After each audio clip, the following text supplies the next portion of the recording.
Hello everyone, स्वागत है आपका अपने यूट्यूब परिवार वरद एजुकेशन टीजे में। दोस्तों पिछले वीडियो में हमने बताया था कि अधिकार और मौलिक अधिकार में क्या अंतर है। मौलिक अधिकार में क्या अंतर है इसके बारे में हमने डिटेल से बताया था और हमने बताया था कि जो हमारे मौलिक अधिकार हैं इनकी संख्या 6 है। भारतीय संविधान जब बना था तो 7 था, लेकिन संपत्ति के अधिकार को एक वैधानिक अधिकार बना दिया गया और इसको खत्म कर दिया गया और ये छह अधिकार जो है मौलिक अधिकार रह गया है। इस श्रृंखला में हम देखते हैं कि पहला हमारा मौलिक अधिकार क्या है। ये अधिकार है हमारा समता का अधिकार, जो अनुच्छेद 14 से लेकर 18 के बीच में है। और ये समता कैसी, तो इसके अंतर्गत हम देखते हैं पहला हमारा अनुच्छेद है 14। इसमें क्या है, इसमें दिया गया है विधि के समक्ष समता।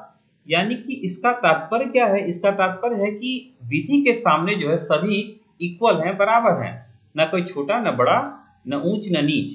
तो विधि के समक्ष सभी बराबर हैं। और दूसरा हम देखते हैं कि भारतीय भूक्षेत्र में जितने भी व्यक्ति निवास करते हैं इनको विधियों का समान संरक्षण प्राप्त होगा। याद रखिएगा, यहाँ पे समता की बात की जा रही है कि विधि के समक्ष सभी बराबर हैं, कोई छोटा बड़ा नहीं है। और दूसरी बात है कि विधि के समक्ष सभी बराबर है और किसी भी मामले में किसी को भी विधि का जो है समान संरक्षण यानी कि उनको प्रोटेक्शन मिल सकता है, इसके लिए जो है न्यायालय है। दूसरी तरफ देखते हैं अनुच्छेद 15 क्या। अनुच्छेद 15 हमें बताता है कि धर्म के आधार पर कोई व्यक्ति किसी धर्म का हो, किसी भी प्रजाति का हो, किसी भी जाति का हो, किसी भी लिंग का हो और उसका जन्म स्थान कुछ भी हो, इसके बारे में हम कोई भी विभेद भारतीय संविधान नहीं करता है। किसी को इस आधार पर हम प्रताड़ित नहीं कर सकते।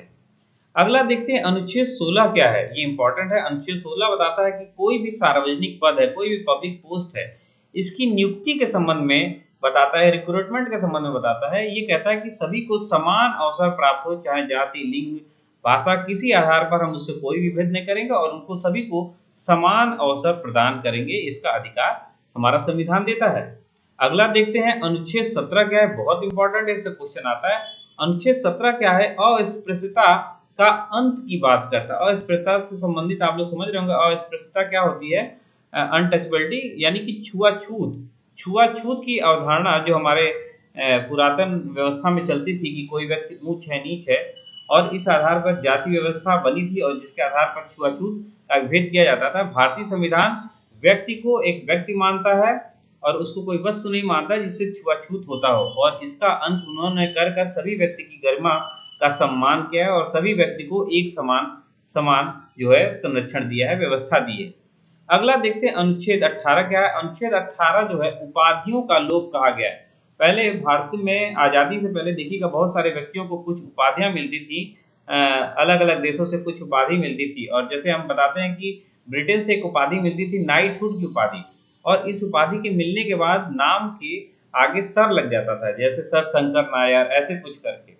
तो ये उपाधि होती थी। हमारे आजादी के समय में बहुत सारे नेताओं ने ये इवन जो है आपका गांधी जी जैसे लोगों ने भी अपने इन उपाधियों का अंत कर दिया था। और भारतीय संविधान में इन चीजों को देखते हुए ये व्यवस्था की गई कि भारतीय संविधान के तहत जो है कोई भी व्यक्ति उपाधि धारण नहीं करेगा।